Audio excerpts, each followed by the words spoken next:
ਅਸੀਂ ਤੇ ਜਰਾ ਕੋ ਭਾਂਡੇ ਲੈਣ ਚਾਹ ਇਧਰ ਆ ਭਾਂਡੇ ਲੈ ਆ ਕੀ ਕਰਦੇ ਹੋ? ਮਜ਼ਦੂਰੀ ਕਰਦੇ ਹੋ ਤੇ ਅਤੇ ਅੱਜ ਕੀ ਭਾਂਡੇ ਲੈਣ ਆਏ ਹੋ? ਹਾਂਜੀ। ਤੇ ਸਸਤਾ ਬਾਜ਼ਾਰ ਹੈ? ਸਸਤਾ ਜੀ। ਤੇ ਸਸਤੀਆਂ ਕੋਈ ਚੀਜ਼ਾਂ ਮਿਲੀਆਂ ਵੀ ਨਹੀਂ? ਹਾਂਜੀ 100 ਰੁਪਏ ਸਿਲਵਰ ਦੀਆਂ ਪਤੀਲੀਆਂ ਮਿਲੀਆਂ ਨੇ।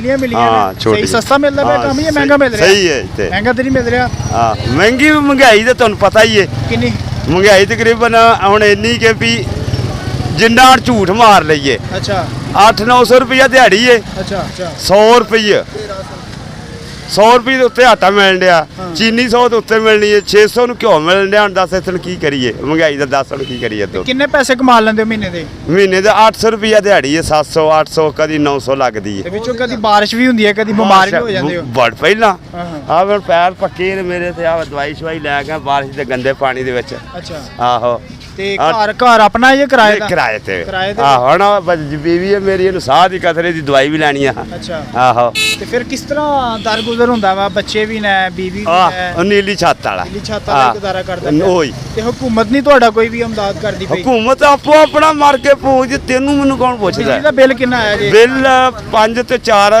6000 ਆਇਆ। 6000 ਰੁਪਏ? ਆਹੋ ਘਰ ਕੋ ਫ੍ਰਿਜ ਵਗੈਰਾ ਹੈ ਜੇ ਏਸੀ ਲੱਗਾ ਜੇ ਕੋਈ?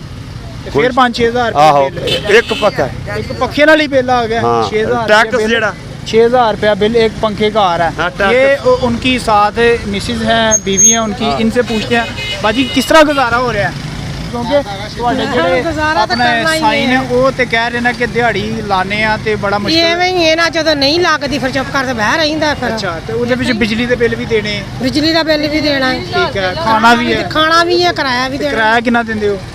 4000 ਮਹੀਨੇ ਦਾ। 4000 ਰੁਪਏ ਕਿਰਾਇਆ ਪੱਕੇ ਨਹੀਂ ਹੈ ਚਾਹੁੰਦੇ ਨੇ ਉਹ ਵੀ ਮਕਾਨ ਜਿੰਨਾ ਦਾ 4000 ਲੀਰ ਦਾ ਬੋਰੀ ਦਾ ਗੇਟ ਲੀਰ ਦਾ ਜੰਦਰਾ ਤੇ ਕਾਨਿਆਂ ਦਾ ਲੈਂਟਰ ਉਹ ਵੀ ਉੱਤੇ ਛੇਤਰ ਨਹੀਂ ਤੇ ਜਾ ਕੇ ਵੇਖ ਲੈ ਜਾ ਕੇ ਵੇਖ ਲੈ। ਪਹਿਲੇ ਜਦੋਂ ਇਮਰਾਨ ਖਾਨ ਦੀ ਹਕੂਮਤ ਸੀ ਉਦੋਂ ਕਿੰਨਾ ਬਿੱਲ ਆਉਂਦਾ ਰਿਹਾ ਪਹਿਲੇ ਤੁਹਾਨੂੰ? ਯਾਰ ਉਹ ਮੁਖਤਲਿਫ ਦੇ ਨਾਲ ਹਕੂਮਤ ਦੇ ਨਾਲ ਹੈ ਨਾ ਕਿੰਨਾ ਕੰਮ ਥੋੜਾ ਕਿੰਨਾ 3 ਤੇ 4 5ਵਾਂ ਮਹੀਨਾ ਜਾਣ ਡਿਆ ਉਦੋਂ ਵਿੱਚ ਕੋਈ ਸਮਝ ਨਹੀਂ ਆਉਣ ਡਈ। 5ਵੇਂ ਮਹੀਨੇ ਤੋਂ ਕੋਈ ਸਮਝ ਨਹੀਂ ਆਉਣ ਡਈ। 4 ਮਹੀਨੇ ਤੋਂ ਹੋ ਗਿਆ ਨਾ ਇਹਨਾਂ ਨੂੰ ਆਏ। ਆਹੋ ਠੀਕ ਹੈ 4-5 ਅੱਗੇ ਤੇ ਚੱਲਦਾ ਹੈ ਨਾ ਗੁਜ਼ਾਰਾ ਬਿੱਲ ਵੀ ਪੂਰੇ ਹੁੰਦੇ ਹਰ ਚੀਜ਼ ਚੀਨੀ ਵੀ 70-80 ਰੁਪਏ 60 ਰੁਪਏ 5 ਮਹੀਨੇ ਅਗਰ 5 ਮਹੀਨੇ ਦਾ ਕੰਮ ਤੇਜ਼ ਹੀ ਹੈ ਤੇਜ਼ ਹੀ ਹੈ। ਹੁਣ 600 ਰੁਪਿਆ ਕਿਲੋ ਘਿਓ ਭਾਜ ਸਾਨੂੰ ਲੱਭਦਾ ਪਾਈਆ ਲਈਦਾ ਚਲੋ ਕੋਈ ਜਿਹੜਾ ਅਮੀਰ ਹੈ ਉਹ ਪੇਟੀ ਲੈ ਸਕਦਾ। किलो भी नहीं 2 किलो भी नहीं एक पाव घी लेके गुजारा कर रहे हैं एक पाव घी लेके। ठीक है पाव से भी बहुत दफ़ा कम लेना पड़ता है पैसे नहीं होते कभी दिहाड़ी लग जाती है कभी नहीं लगती। बिजली का बिल भी लाजमी है आप लोगों के टैक्स भी देना लाजमी है हर चीज़ पे टैक्स लगाया हुआ है। ये वो गरीब लोग हैं ये वो गरीब आवाम है जो आपको वोट देते हैं आपको इक़्तिदार में लेके आते हैं और आप फिर इनके ऊपर ही टैक्स लगा देते हैं इनका जीना हराम कर देते हैं। ये आपने सुना किस तरह से ये लोग हैं वो अपनी ज़िंदगी गुजार रहे हैं। और बच्चे स्कूल वगैरह जाते हैं? अच्छा नहीं जाते छोटी मेरी बच्ची है। अच्छा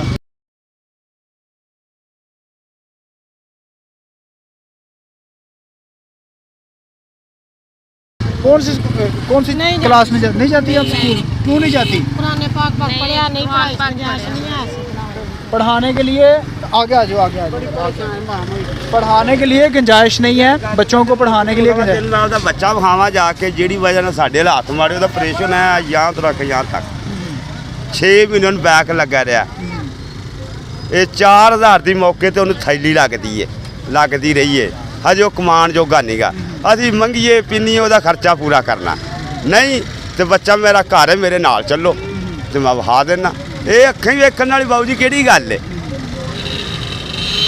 गल है अल्लाह का आसरा होर वेखना वो हुकूमत जो भी अपने फेल ने साडा वास्ते ना औखा काम बहुत ही औखा तेन ना असीं मर सकने ना असीं जी सकने 600 रुपये के उत्ते ना जाके घ्यो लभदा सानूं 250 रुपये प्याज जाके बाजार चो पता कर लो कद्दू वगैरह कोई 50 की सब्जी नहीं हूँ सानूं दिंदा कि होर को करन भी की मसाला नहीं लभदा की खाइए फिर हमने दसो क्या कह सकते हैं जी फिर ये तो आम लोगों की आम आवाम की ये हालत है।